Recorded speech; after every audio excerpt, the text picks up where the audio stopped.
Hello नमस्कार सुप्रभात मित्रांनो, स्वागत आहे तुमचं पुन्हा एकदा आपल्या यूट्यूब चॅनलमध्ये श्री थॉट्समध्ये. सो मित्रांनो, तुमचं पुन्हा एकदा मी श्रीकृष्ण मनापासून स्वागत करतो आपल्या या नवीन एक्साइटिंग अशा सिरीजमध्ये.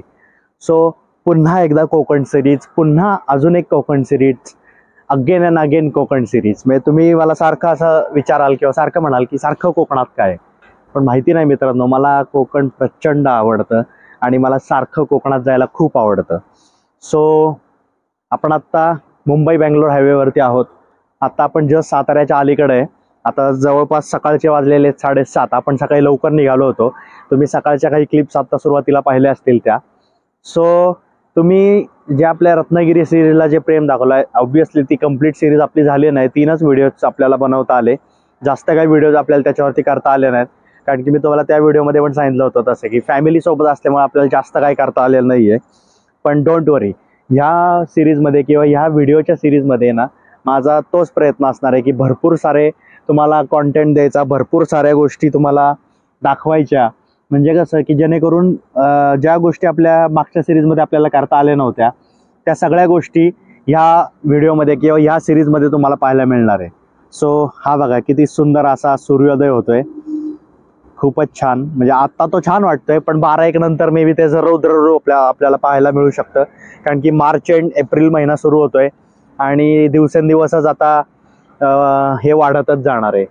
सो चलो, आपण आपली जर्नी पुढे कंटिन्यू करूयात आणि तुम्हाला मी एक एक अपडेट देत राहीन की कुठल्या रूटनी आपण चाललोय किंवा कसं चाललोय, काय कोणत्या मार्गे जाणार आहे, रस्त्याची काय स्थिती आहे, हे सगळ्या गोष्टी मी या व्हिडिओमध्ये तुम्हाला सांगणार आहे.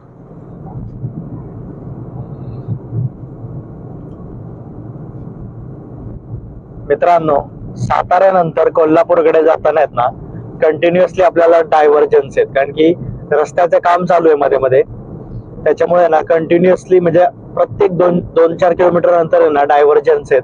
आणि तुम्ही बघताय आता माझ्या समोर 2 लेनचाच रस्ता असल्यामुळे ना ट्रॅफिक पण होतं बऱ्यापैकी. म्हणजे विकेंड असल्यामुळे पण होतंय. आणि म्हणजे जनरली कसं होतं, 2 ट्रक जर आजूबाजूला शेजारी शेजारी चालले असतील ना, मोठ्या गाड्या, ट्रक किंवा बस एसटी जे काय असेल ते, त्याच्यामुळे पण थोडं ट्रॅफिक स्लो होतं. सो त्याच्यानंतरच्या हायवेच्या हा एक अपडेट आहे आता सध्या तरी. आता साधारणपणे 8:30 वाजून गेलेले, 9 वाजत आले. तर साताऱ्यानंतर ऑलमोस्ट आम्ही आता 40 किलोमीटर कव्हर केलेले, म्हणजे उमरज वगैरे पास करून आता पुढे आलोय. पण एवढंच आम्हाला पास करायला साधारणपणे 1-1.25 तास लागला, हायवे असून पण. सो हे बघा, आता पुन्हा एकदा एक डायव्हर्जन आलंय. म्हणजे कंटिन्युअसली रस्त्याचं काम चालू आहे, त्याच्यामुळे डायव्हर्जन्स आहेत. त्यामुळे थोडं आपलं स्पीड डाऊन होतं सातारा पास केल्यानंतर. साताऱ्यापर्यंत एकदम मख्खन रस्ता आहे, जो 3 लेनचा मोठा रस्ता आहे तो. आणि त्याच्यानंतर कंटिन्युअसली असे डायव्हर्जन्स आपल्याला पाहायला मिळतात.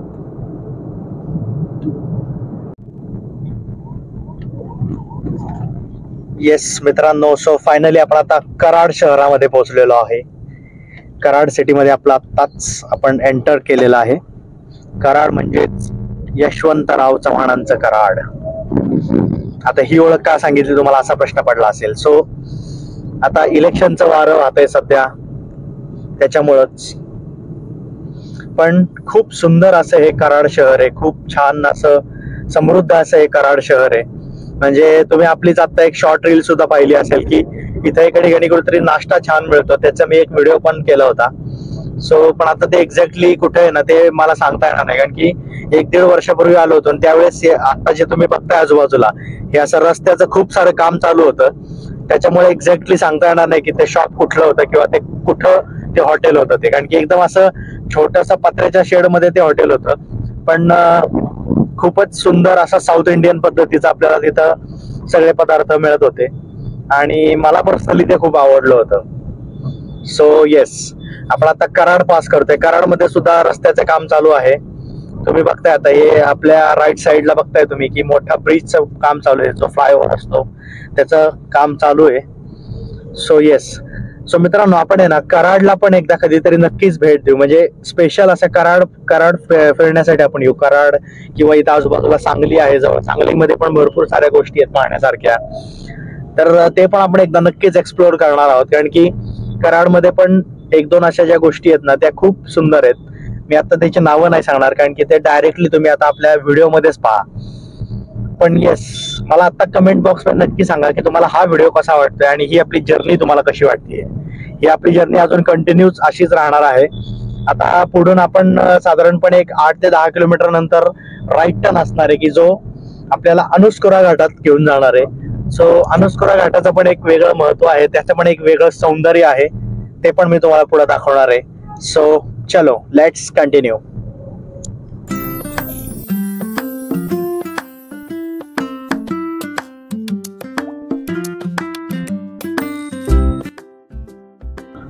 येस, सो मित्रांनो, आपण आत्ताच मुंबई बेंगलोर हायवे सोडलेला आहे आणि जो कराडच्या नंतरचा जो राईट साईडला जो फाटा येतो ना, आता त्या रस्त्याने आपण आतमध्ये आलेलो आहोत.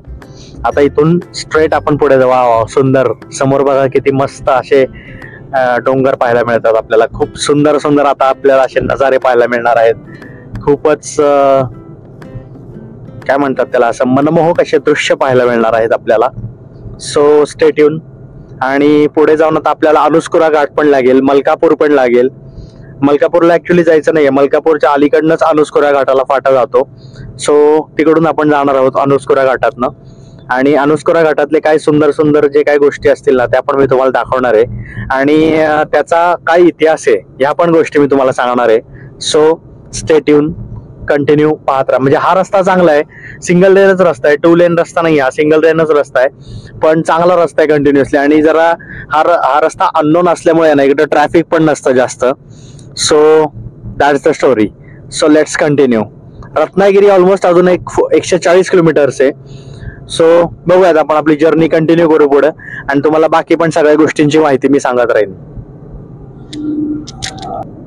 येस, सो आपण आता तो फाटा सोडल्यापासून साधारणपणे आपण 22 किलोमीटर पुढे आलेलो आहोत. आणि एकदम मक्खन रस्ता आहे, खूपच सुंदर असा रस्ता आहे. सिंगल लेनच आहे पण खूप छान रस्ता आहे आणि जास्त ट्रॅफिक सुद्धा नाहीये.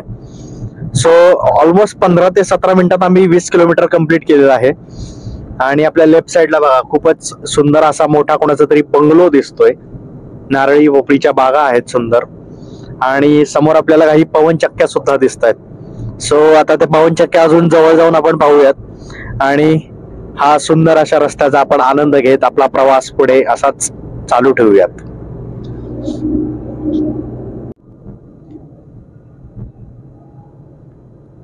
सो मित्रांनो, आपण आता शेडगेवाडीला पोहोचलेलो आहे. म्हणजे तुम्ही ह्या रूटने कधी आलात ना, तर शेडगेवाडी हे एकदम मुख्य ठिकाण आहे ह्या सगळ्या भागातलं. कारण की भरपूर सारे एसटी बसेस वगैरे सुद्धा इथून सुटत आहेत. आणि आम्ही आता पाहतोय हे बऱ्यापैकी मोठं गाव आहे असं. आणि खूप सुंदर आपल्याला समोर दिसते. इकडे खूप सुंदर अशी ग्रीनरी सुद्धा पाहायला मिळते आपल्याला. सो शेडगेवाडीच्या इथून आहे ना, आपल्याला लेफ्ट घ्यायचा असतो अनुस्कुरा घाटासाठी. सरळ तुम्ही गेलात तर तो चांदोली अभयारण्य, मलकापूर वगैरे त्या भागात येतं. आणि इकडे लेफ्ट घेऊन आपण आता अनुस्कुरा घाटात चाललेलो आहोत.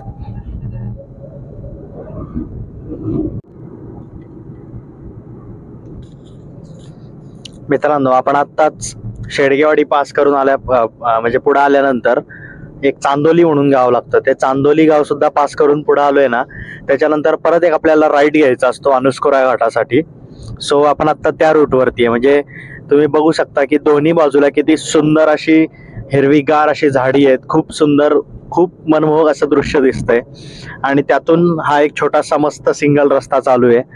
आणि हा घाट आहे ना, जास्त लोकांना माहित नसल्यामुळे ना, ह्या घाटात जास्त तुम्हाला ट्रॅफिक पाहायला मिळणार नाही.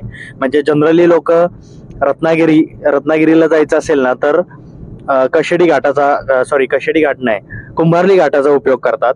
सो कुंभार्ली घाटातनं चिपळूणला येतात आणि चिपळूणवरून रत्नागिरीला जातात. पण रत्नागिरीला जाण्यासाठी हा सुद्धा एक रूट आहे, हा सुद्धा एक चांगला रस्ता आहे. फक्त थोडासा जरा किलोमीटर्स मध्ये फरक पडतो. पण असा जर चांगला सुंदर रस्ता असेल तर काहीच प्रॉब्लेम नाहीये या रस्त्याने जायला. किंवा थोडासा वेळ गेला तरी काही हरकत नाही. पण तुम्ही सुंदर असे नजारे किंवा छान छान असे मस्त तुम्ही छोट्या छोट्या गावातनं हा रस्ता जातो, असं सगळं एन्जॉय करत तुम्ही तुमची ट्रिप एन्जॉय करत जाऊ शकता.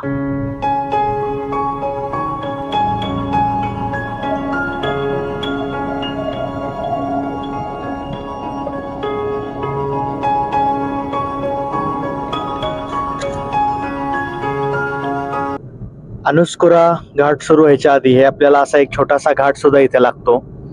सो इथं पण खूप सुंदर आणि सिनिक सगळं दिसतंय.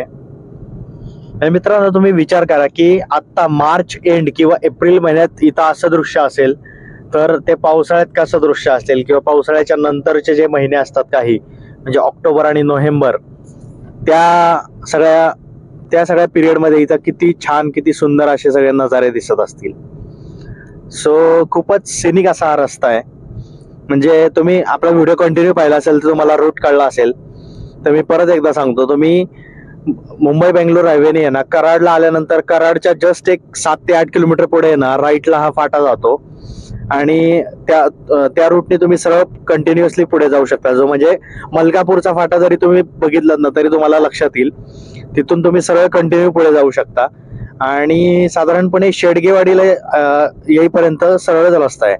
शेडगेवाडीपासून तुम्हाला लेफ्ट घ्यायचा आहे आणि तिथून पुढे आल्यानंतर चांदोली पास केल्यानंतर परत तुम्हाला एक राईट घ्यायचा आहे आणि मग तुम्ही या रस्त्याला, म्हणजे हा रस्ता तिथून कंटिन्यू तिथून लागतो आणि तिथून पुढे हा रस्ता आहे. म्हणजे हा आता एक छोटासा घाट लागलाय आपल्याला आणि ह्याच्या पुढे आता अनुस्कुरा घाट आहे.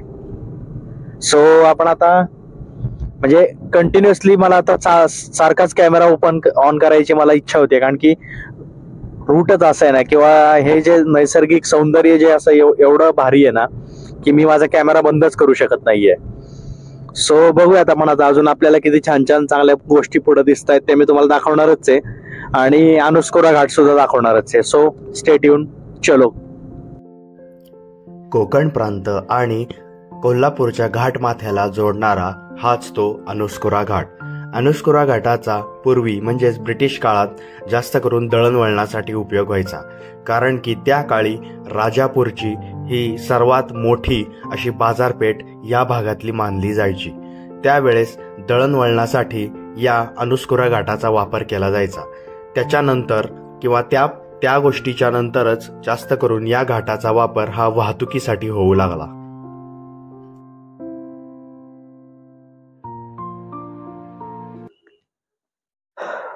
माईक सेट, लेट्स गो.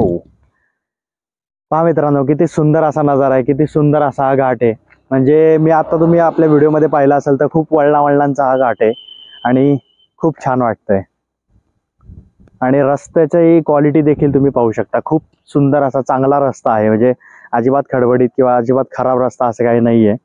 व्यवस्थित प्रॉपर रस्ता आहे, छान आहे, सुपर्ब. हेच खरं अनुस्कुरा घाटाचं सुंदर असं दृश्य. म्हणजे मगाशी मी तुम्हाला जे म्हणलं ना, ते 2-3 असे मध्ये मध्ये छोटे छोटे घाट लागतात. म्हणजे नॉर्मल जे छोटी छोटी गावं लागतात ना तसे छोटे छोटे घाट लागतात. आणि तिथून पुढे आल्यानंतर म्हणजे आता आमची थोडीशी गडबड झाली, एक छोटासा आम्ही रस्ता चुकलोय, पण डोंट वरी, म्हणजे त्यांनी काय आपल्याला फारसा फरक पडणार नाही. म्हणजे जनरली आपण रत्नागिरी मार्गे कंटिन्यू करणार होतो, पण एक आपला टर्न चुकला आणि आपण तो टर्न चुकल्यामुळे ना डायरेक्ट आपण ह्या बाजूला आलो. म्हणजे ऑलमोस्ट आता इकडं कोल्हापूर ते जो कोकणात उतरण्याचा जो मधला पॅच असतो ना तो हा घाट आहे. म्हणजे ऑब्व्हियसली तुम्ही रत्नागिरीसाठी पण हा यूज करू शकता, पण थोडं रत्नागिरीसाठी तुम्हाला आहे ना इकडून थोडं हे लांबून पडणार आहे, मी तुम्हाला मागाशी म्हणलं तसं. पण जर असे सुंदर नजारे असतील, हे असं छान छान तुम्हाला सगळं पाहायला मिळणार असेल तर रस्ता चुकलेला किंवा एवढ्या लांबून गेलो तरी काहीच प्रॉब्लेम नाही. हा बघा, खाली इथे रस्ता आहे हा आणि इकडून हा असा रस्ता जातो. म्हणजे हा घाट किती टर्न्स वगैरे घेऊन असं तिथपर्यंत पोहोचत असेल तुम्ही विचार करू शकता. आणि समोर हे सुंदर असं पाणी सुद्धा दिसतंय. मे बी हे धरण आहे कुठलं तरी, पण आय डोंट नो, माहीत नाही हे कुठलं धरण आहे ते. पण मी नक्की हे गुगलवरती चेक करून मी तुम्हाला इथं स्क्रीनवरती दाखवेन. सो येस, ऑलमोस्ट आता 11, 11:15 वाजलेले आहेत. आपण आता पुढे कंटिन्यू करूयात. कारवाल्यांची जोरदार टशन चालू आहे.